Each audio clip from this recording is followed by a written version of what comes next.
Muy buenos días, jóvenes.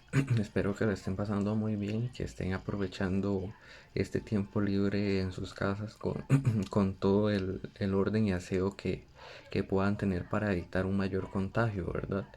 Eh, Estar atento a las noticias y no hacer caso a esas noticias falsas que circulan por las redes sociales, sino si se quieren documentar, documentense o infórmense con medios confiables y no esos medios ahí que andan más bien alborotando la histeria. Es algo de preocupación, pero sin embargo manteniendo las medidas del caso, como toda crisis que no es ni la primera enfermedad ni la primera crisis que como mundo o como país enfrentamos, pues todo pasa, pero como lo dicen los las autoridades de salud, pues depende de todos. Me parece que el video que les mandé anteriormente no llegó completo, me percaté de eso, porque a la hora que aparentemente cree que se había enviado el video, pues se borraron automáticamente. Entonces lo que les llegó cortado. Entonces voy a hacer hoy otro video haciendo otro repaso general parecido al de la vez pasada, agregando lo que es la nueva materia de Egipto que habíamos quedado con ver, tanto para los que igual no les llegó completo y para aquellos que acaban de ser agregados al grupo, pues puedan seguir repasando desde este punto. Como les había dicho en días anteriores, yo les había enviado a usted, les había dado antes de todo esto un temario preliminar de exámenes, lo que va a entrar en el examen parcial. Sin embargo, cuando nosotros entremos, ya les voy a dar otro temario más oficial, pero exactamente son los mismos temas. ¿En qué va a variar? Simplemente va a ser una cuestión de formato, como me lo pide el comité de evaluación, pero los temas van a ser exactamente los mismos hasta lo que hemos visto al momento. Y como les decía, no es que vamos a entrar de una vez a exámenes, va a haber un tiempo prudencial en donde pues vamos a tener pues para mayor clases y mayores trabajos para repasar para el examen. Sin embargo, pues como parte del compromiso que yo tengo para con ustedes, pensé en esta modalidad para que podamos seguir viéndonos y de igual forma estoy para servirles. ¿Cuáles son los temas que hemos visto hasta el día de hoy? Ustedes tienen dos recursos que hemos utilizado hasta el momento, que ha sido el cuaderno y este folleto que yo les hice llegar, que está en la fotocopiadora y que de igual forma yo les hice llegar a ustedes vía WhatsApp, ¿verdad? Si ustedes gustan pueden imprimirlo en sus casas, ¿verdad? Si ustedes gustan pueden ir repasando el celular. Ustedes son los que se acomodan a su método de estudio. Sí, repasar poco a poco, o sea, ustedes son los que saben cómo estudian, pero yo sí les recomiendo que no agarren todo por montón, ¿verdad? Aparte que mis materias no son las únicas, pues agarren todo poco a poco, vayan repasando poco a poco, porque acá lo importante es ir entendiendo la materia. En el cuaderno, lo primero que vimos en cuanto a materia fue lo que es la evolución del ser humano, que habíamos hablado que este apareció hace aproximadamente 7 millones de años, conforme fue evolucionando tuvieron una serie de cambios físicos hasta que llegó a ser el ser humano actual, que somos nosotros. Lo clasificamos o se clasifica en cinco tipos de homínidos, del Australopithecus, el Homo habilis, el Homo erectus, el Homo sapiens y el Homo sapiens sapiens. Esas fueron todas las características que vimos. Posterior a eso, dentro del mismo cuaderno vimos un trabajo cotidiano que fue una fotocopia que yo les regalé a ustedes, en donde venía una serie de preguntas que se respondían con los cinco homínidos que acabábamos de ver, y por el otro lado, con base en la materia, venían otro tipo de preguntas que ustedes respondían pues a nivel de análisis, ¿verdad? Con el pasar del tiempo pasamos al siguiente tema, que fue lo de los cazadores, recolectores y pescadores. Eh, Sus características, vimos los tres periodos en los que se clasificó esta historia, que fue el paleolítico con sus características, mesolítico y neolítico. Y recordemos que como eran una sociedad con tres actividades diferentes, cada periodo se caracterizaba por tener estas características. Recordemos que en el Paleolítico eran cazadores y recolectores. En el Mesolítico, que era el periodo más corto, el Mesolítico, que era el periodo más corto, eran simplemente recolectores. Y el Neolítico, que fue el último periodo de la historia, eran ambas, también eran cazadores y eran recolectores. Y también yo les clasifiqué en el cuaderno por continentes, que era lo que hacía cada uno, ¿verdad? Habían continentes en el que solo, como América, que solo cultivaban. Habían otros continentes en donde solo criaban animales y habían otros que, por ejemplo, hacían las dos actividades, caza y recolección. Eso fue en cuanto a materia vimos. Después hicimos una serie de trabajos cotidianos como mapas conceptuales y cuadros comparativos. Y ya ahí sí nos adentramos a lo que fue el folleto, ¿verdad? Que está, como les repito, yo se los hice llegar a ustedes vía por acá, ¿verdad? Bien enumerado. El punto número uno fue cuando vimos los cambios conductuales o los cambios físicos que tuvo el ser humano, cuando pasé a uno de ustedes al frente y vimos los cambios que tuvieron a nivel de manos, que podían agarrar las cosas con el pulgar, los cambios que tuvieron a nivel de pie, que pasaron de tener un pie plano a tener un pie con la curva que nosotros tenemos cada uno en el pie, que eso era lo que le daba movimiento o lo que nos da movimiento a nosotros en el pie. Y fueron una serie de costumbres y tradiciones que fueron cambiando, ¿verdad? También ya ellos eran capaces de comunicarse vía oral, que aunque no tenían un lenguaje establecido, ya eran capaces de gesticular o de transmitir un mensaje a través de la boca, ¿verdad? Y ya con un lenguaje propio de ellos que solo ellos entendían, ¿verdad? Pues eso es lo que se mantiene, ¿verdad? Que ellos, a grandes rasgos, eran los cambios que ellos tuvieron, que podían agarrar cosas con el dedo pulgar, que podían agarrar cosas con la mano, que sus extremidades se hicieron más grandes, la cadera se deformó, por así decirlo, es decir, a lo largo se alargó, valga la redundancia, y a lo ancho, pues lo que hizo fue meterse más hacia la parte corporal. Entonces, eso lo que hizo fue que la columna se torciera y ellos caminaran torcidos, ¿verdad? Bueno, erguidos, como por concepto que hemos venido viendo. Eso a grandes rasgos, ¿verdad? En cuanto al punto número 2, que fue la edad de los metales, pues vimos que esto ya lo habíamos explicado antes de que se diera este cierre temporal. Vimos lo que fue la edad de los metales, que hubieron dos aspectos importantes que marcaron esta edad de los metales, ¿verdad? Que fue como el dominio del fuego, que era el material que se utilizaba o elemento que se utilizaba para poder fundir tanto el cobre como el bronce y el hierro. Y también el aumento de actividades sociales y económicas, es decir, actividades que ellos hacían en grupo, es decir, a nivel social, y aquellos que ellos usaban como para poder subsistir a nivel económico, ¿verdad?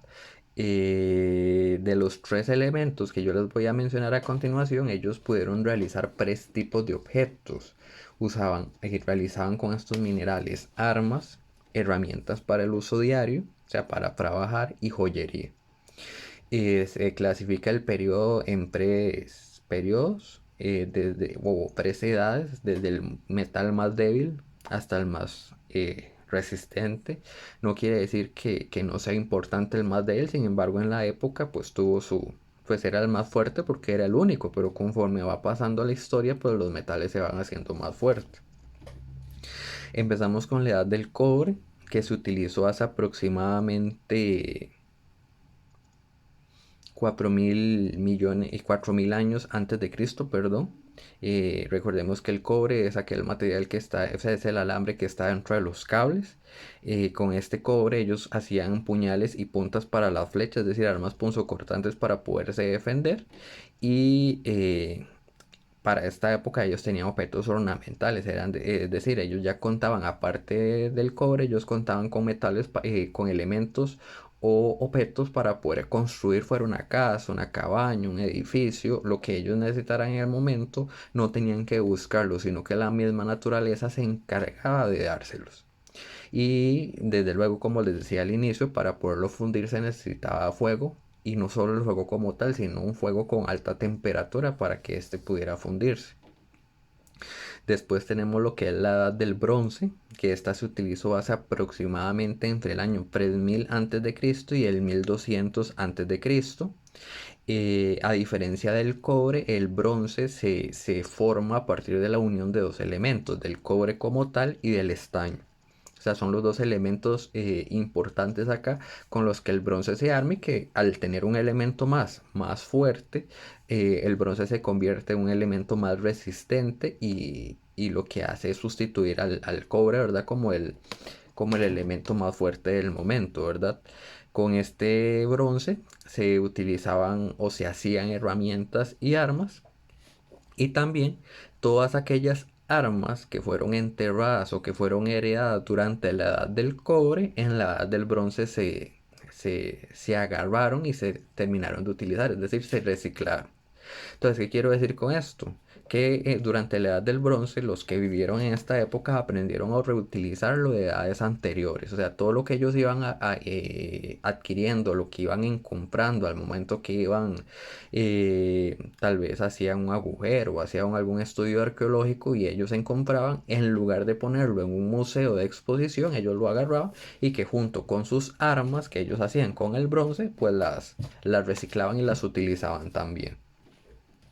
Y la del hierro, que es el material más fuerte, como yo se los mencionaba en clases, se utilizó hacia el año 2000 antes de Cristo. Desde luego tiene mayor dureza que el cobre y el bronce. De la misma manera también se utilizaba para hacer herramientas y armas. Y estas herramientas y armas fueron más resistentes, ¿verdad?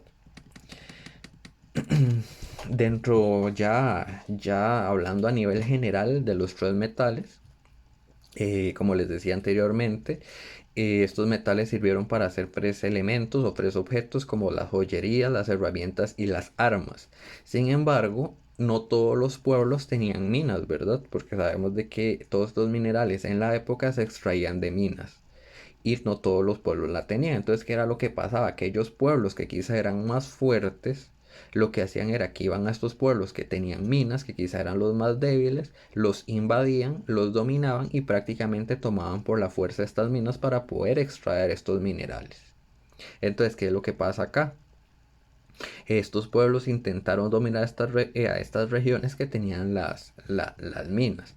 Sin embargo, a pesar de todo el dominio y toda la invasión que hubieron para encontrar estas minas y poder obtener estos minerales, pues también se ampliaron los contactos, ¿verdad? Con el pasar del tiempo y se fueron conociendo, fueron entrelazando amistades, ¿verdad?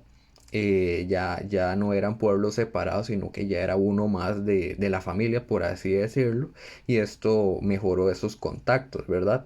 Desde luego cada pueblo tenía una ruta comercial o un tránsito por el cual también estos pueblos que invadían buscaban adquirirlos, ¿verdad? Pero ya acá no se utilizó tanto la fuerza, gracias a esos contactos y esos lazos de amistad que se crearon, pues estos pueblos abrieron nuevas rutas comerciales por las cuales en la antigüedad duraban cantidad de horas transportándose de un lugar a otro.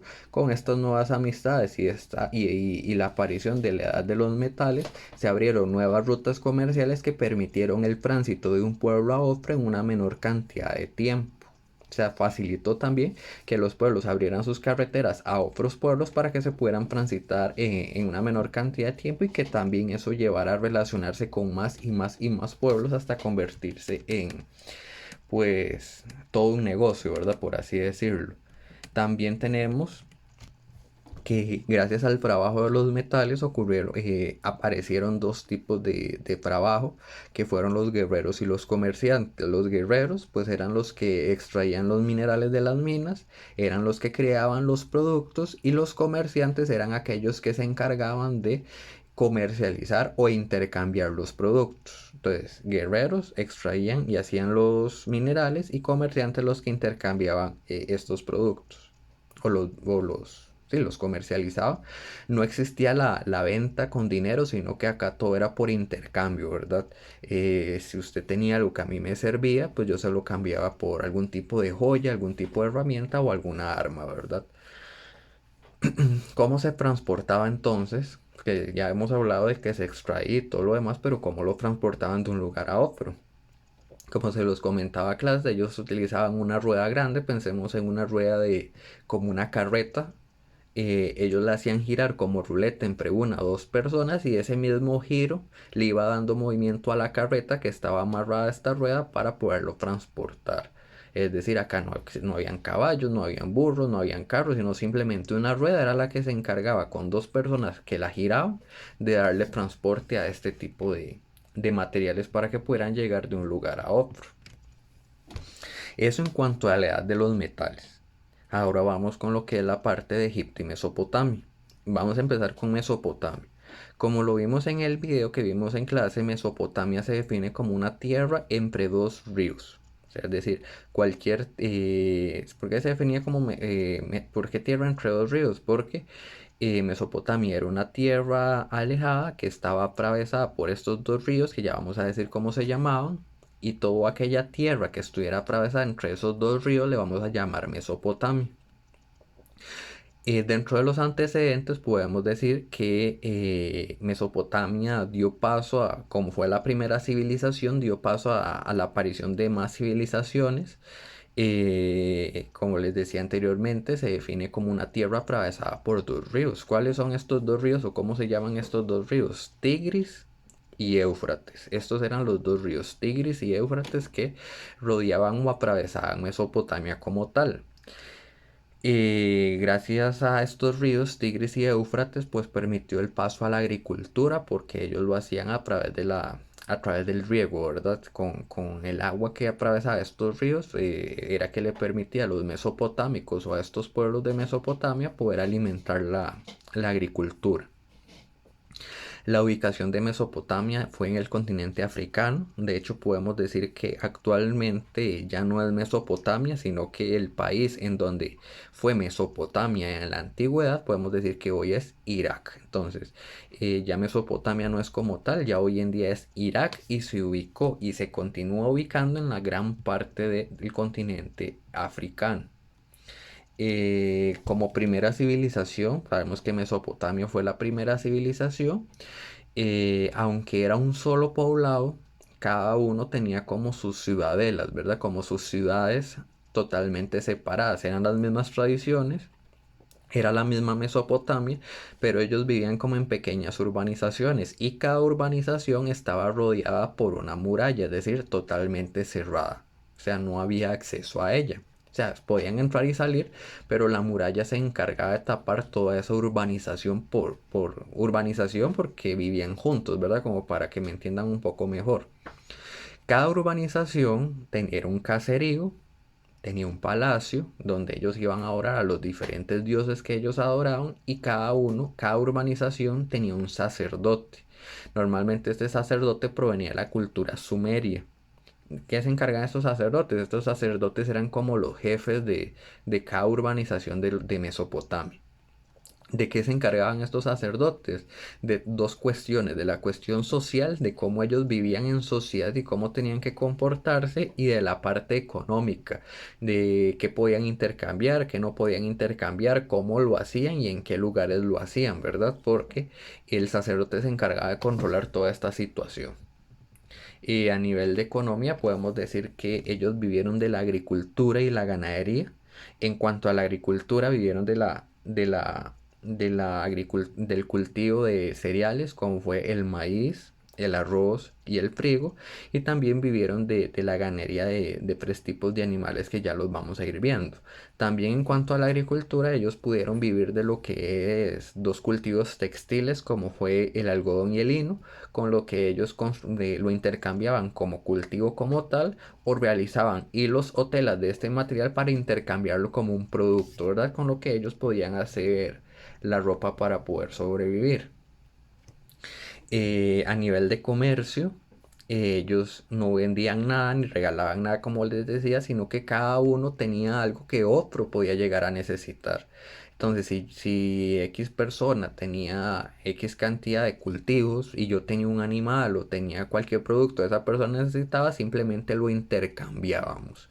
Desde luego, para eso estaba el sacerdote, para evaluar que lo que yo estaba intercambiando con esa persona era acorde, ¿verdad? Ni uno estaba perdiendo ni el otro estaba ganando, sino que todo se diera con la igualdad y equidad posible, ¿verdad? Y que fuera legal, ¿verdad? No iban a cambiar una pequeña cantidad de cultivos por un gran animal o una gran extensión de tierra, sino que intercambiaban todo a nivel justo, ¿verdad? Eso en cuanto al comercio. En cuanto a la ganadería, como les había dicho, se dedicaban ellos eran nómadas. Recordemos que nómadas eran los que se trasladaban de un lugar a otro para poder encontrar sustento. Y la ganadería que ellos usaban era de cabras, de ovejas y de cerdos. A nivel de escritura, podemos decir que ellos tenían dos tipos de escritura. La escritura normal que ellos utilizaban se conocía como pictogramas. O sea, la escritura que ellos usaban diariamente, perdón, el lenguaje que ellos usaban era pictogramas. Y aquella escritura de signos, señales o dibujos que ellos usaban se conocía como escritura cuneiforme. Entonces, una cosa son dibujos, otra es escritura normal. Para que me entiendan mejor, la escritura en letras son pictogramas. La escritura en dibujos o en signos, escritura cuneiforme. Y por último, la religión de Mesopotamia era una religión politeísta. Que es politeísta? Que adoraban o creían en varios dioses. Entonces, eso es como a grandes rasgos lo que fue Mesopotamia. Perdón. Eso fue a grandes rasgos lo que fue Mesopotamia, ¿verdad? Ahora bien, con la aparición de Mesopotamia como primera civilización, aparecieron una serie o sea, más civilizaciones todavía que le fueron dando origen y le fueron dando paso a un avance en población, es decir, aumentó la población. Yo les voy a resumir cinco civilizaciones, donde la primera fueron los sumerios, que es la que les acabo de mencionar, ¿verdad? Fue sumamente importante la participación de los sumerios, porque lo primero que ellos hicieron o el legado que ellos dejaron fue esas habilidades o esas técnicas de construcción para el hombre para mantener el control sobre la naturaleza. ¿Qué quiero decir con esto? Si nos vamos a lo que hemos venido repasando, nos damos cuenta que el ser humano antiguo tenía la habilidad y todo lo tenía al alcance, es decir, tenía que aprender a vivir con lo que la naturaleza le daba sin necesidad de tenerla que destruir. O sea, es decir, si la naturaleza le daba un árbol para vivir, en ese árbol tenía que vivir.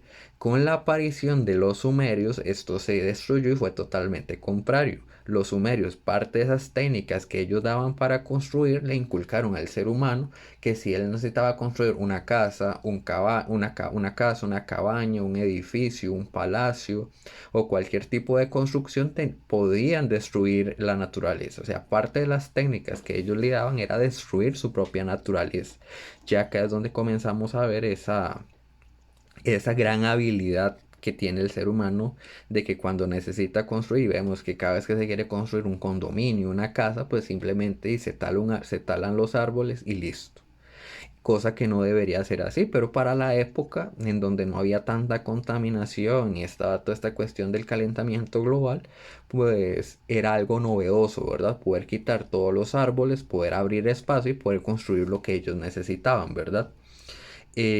Como les decía, Mesopotamia se caracterizó principalmente por la agricultura y la ganadería. En este caso, tenemos como principal actividad lo que fue la agricultura. Sabemos de que esa agricultura, el agua que ellos utilizaban para poder subsistir, fue el río Tigris y Éufrates. Ellos utilizaban lo que era el riego. ¿Qué es el riego? Ellos construyeron represas. Esas represas son una serie de espacios por donde el agua puede transitar, es decir, ya el agua pasa de tener un solo recorrido a tener varias entradas por donde poder entrar y por donde poder salir. ¿Por qué construyeron esas represas? Porque cuando ya el río Tigris y Éufrates por sí solo eran ríos muy caudalosos, es decir, ríos con mucha agua, por así decirlo. Entonces, cuando venía la época de invierno y llovía, estos ríos se desembocaban y dañaban sus cultivos. En cambio, ya construyendo represas, ya el río, tanto Tigris como Éufrates tenían varias salidas y varias entradas por donde poder circular, y cuando llovía, pues podían seguir ese recorrido sin necesidad que estos ríos se desbordaran como lo hacían en la antigüedad. ¿Qué es la agricultura de riego? Ellos lo que usaban era, para ejemplificarles en la actualidad, si ustedes han pasado por algún lugar donde están regando plantas, ustedes han visto que hay mangueras que están pequeñas mangueras que están enterradas en la tierra y que comienzan a dar vueltas y que van mojando todo a su alrededor. Ese era el tipo de agricultura de riego que ellos utilizaban. Lógicamente toda esa agua que ellos tiraban provenía de estos dos ríos, Tigris y Éufrates. A los sumerios se les atribuye la primera. Sabemos de que estas civilizaciones que les voy a mencionar corresponden a Mesopotamia, ¿verdad? Se les atribuye la primera forma de escritura, que fue la escritura cuneiforme, que como lo habíamos hablado anteriormente, era la escritura de dibujos o signos. Ellos lo utilizaban para crear un mayor control en lo que es la contabilidad y un orden económico en los palacios. Porque ellos usaron esta serie de dibujos, porque solo ellos entendían lo que significaba cada dibujo. Entonces, al momento que ellos iban a sacar cuentas de todos los ingresos y salidas de productos, porque no vamos a hablar de dinero, todo lo que es entrada y salida de productos, los dibujos tenían que coincidir, o sea, las cuentas en lugar de usar números utilizaban dibujos. Y cada dibujo que tanto los pobladores, los sacerdotes le presentaban al rey, tenían que coincidir. Si estos dibujos no coincidían o iban en contra de lo que ellos decían, pues algo mal estaba saliendo y ahí es donde venía el castigo, ¿verdad? Normalmente estos dibujos que ellos utilizaban, esta escritura cuneiforme, ellos lo tallaban con objetos puntiagudos en arcilla. Es decir, ellos hacían láminas de arcilla, como ver plasticina estirada, hacían los dibujos con objetos puntiagudos y eso ellos lo fueron pegando en las paredes, lo utilizaban como usar una hoja y que con el pasar del tiempo pues ese legado que vamos teniendo hoy en día, como ver jeroglíficos por así decirlo. Eso en cuanto a los sumerios. Después tenemos lo que es la segunda civilización, que son los acadios. Ustedes saben que todo llega a su fin con el dominio que tuvieron los sumerios. Cuando este llegó a su fin, los acadios vinieron a tomar la conquista de esas regiones y fundaron el imperio de los acadios. Recuerden, no es lo mismo un jefe que un rey. ¿Dónde está la diferencia?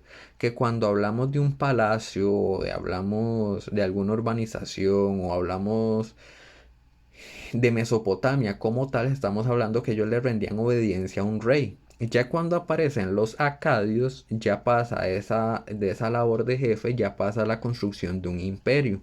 ¿Qué es un imperio? Pues es un gobierno dominante que está a cargo de un rey. En este caso, ellos tuvieron como principal rey al Sargón de la Acadia, que era uno de los reyes más crueles de la época porque sus castigos pues eran tan torturas, es decir, ellos sometían a los que hacían las cosas en contra de ellos, los sometían a la tortura, que esa tortura les conducía a la muerte. Entonces era una muerte muy dolorosa y lenta que a la gente le daba miedo, por así decirlo. Sin embargo, les puedo decir que este imperio fue muy breve y luego fue sustituido por los amoritas o babilonios. Los amoritas o babilonios eran de origen semita, es decir, de origen religioso, y estos fueron los que quedaron como pueblo predominante, es decir, como pueblo absoluto, y a ellos eran los que se les rendía obediencia. Dentro del periodo de los babilonios o los amoritas, ellos se instalaron hacia el año 2000 años antes de Cristo, ocuparon lo que fue la ciudad de Babilonia y transformaron un gran centro urbano y comercial, es decir, ya destruyeron esas urbanizaciones con murallas y palacios y pasaron a ya construir centros urbanos y centros comerciales, no como los de ahora, pero que para la época era algo muy novedoso, algo muy industrial que facilitó pues la vida y el trabajo de las personas como tal. Sabemos que después de la primera civilización que yo les mencioné, que eran los sumerios. A partir de los acadios apareció un rey, ¿verdad? Tenemos que los acadios fue el Sargón de Acadia y el rey de los babilonios fue el Hammurabi, que fue el que fundó lo que conocemos o han escuchado en la Biblia o en películas, lo que es el código Hammurabi. ¿Cuál es el código Hammurabi? Pues aquel que dio la famosa ley del talión, ojo por ojo, diente por diente. ¿Qué era lo que hacía esta ley de ojo por ojo y diente por diente, conocida como la ley del talión? Que aquella persona que cometiese o cometiera un delito, la ley se debe encargar de cobrar ese delito de la misma manera en que lo cometió. ¿Qué quiero decir con esto? Que si él le cortó la mano a alguien, pues la ley del talión dictaba que se le cortaba la mano también.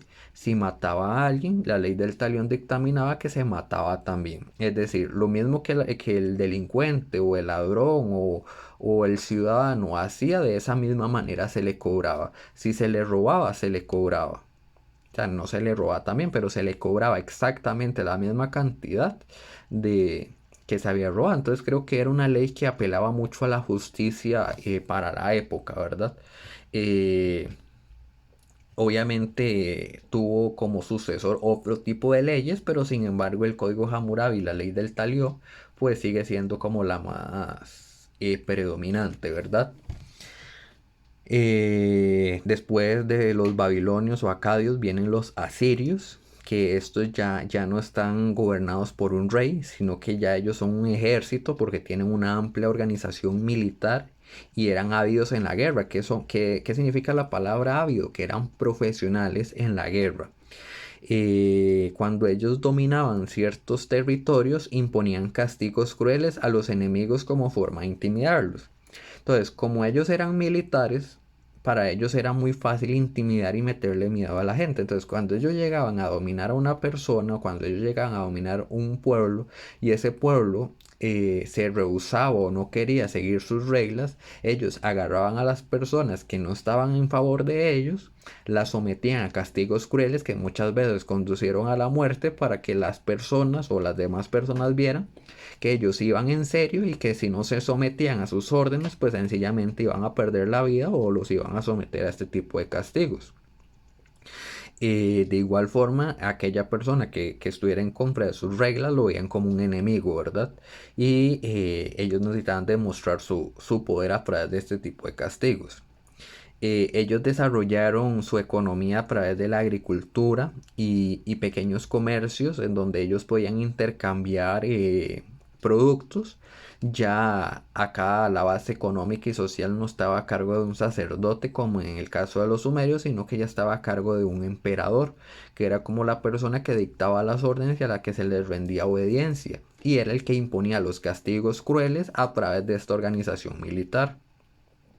Durante la época ellos conquistaron todo lo que fue Mesopotamia. Además, conquistaron lo que fue Palestina, que actualmente sigue siendo Palestina. Todo lo que fue Egipto y todo lo que fue parte de Persia, ¿verdad? Con esta forma o con esta forma de gobierno, ellos le dieron paso a lo que fue los caldeos, que ustedes saben que todo imperio llega a su fin, como se los he dicho anteriormente, y el debilitamiento que significó para los asirios le permitió a los caldeos conquistar todo lo que fue Mesopotamia y fundar un segundo imperio babilónico. Recordemos que los babilonios o los eh, amoritas fueron el segundo imperio que gobernó. Recordemos que fueron primero los sumerios y después los amoritas o babilonios, ¿verdad? En este caso, los caldeos quisieron imitar lo que fue el legado de los babilonios, pero a través de un segundo periodo diferente, es decir, hacia el año 612 a.C. Es decir, ellos imitaron las obras o los aportes que tuvieron los babilonios como segundo imperio, pero bajo el nombre de los caldeos. El paso de los caldeos fue un periodo muy breve. Sin embargo, tuvo como principal rey a Nabucodonosor.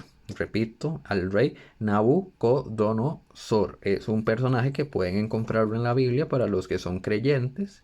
Y para los que no, pues fue el rey de los caldeos. Este rey, ¿qué responsabilidades tuvo? Pues fue el encargado, como dueño del imperio, de reconquistar todo lo que fue Palestina y todo Mesopotamia, que fue parte de lo que conquistaron los asirios, pero con la caída de los asirios entraron los caldeos.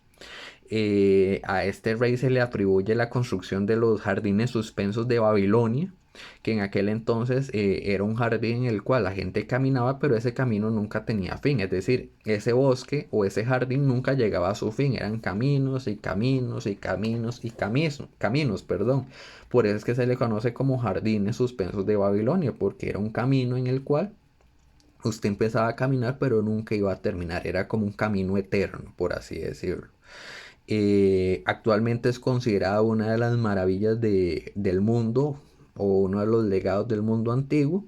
Y el imperio de los caldeos fue el último en la época como imperio como tal, porque ya con los caldeos, al finalizar su periodo, su tránsito por la historia, pues ya las personas eran como más independientes. Y aunque siguieron estando al mando de diferentes reyes, ya el rey no era la autoridad absoluta, sino que ya la población tenía voz y voto para poder opinar y refutar sin tener que ser sometida a castigos o tener que ser asesinada. Los persas, que fue parte de lo que conquistaron ellos, eran un pueblo originado de Persia. Actualmente, al igual que Mesopotamia, no se conoce como Persia, sino que hoy en día es el país de Irán, ubicado exactamente en el mismo continente en donde ubicamos Mesopotamia, ¿verdad? Eso por las primeras civilizaciones que formaron parte de Mesopotamia, ¿verdad? Ahora les voy a compartir un video que es lo que va a ser eh, conecte con lo que es, perdón, les voy a poner un video que es el que va a ser fortalecimiento para la explicación que viene, que es Egipto, ¿verdad?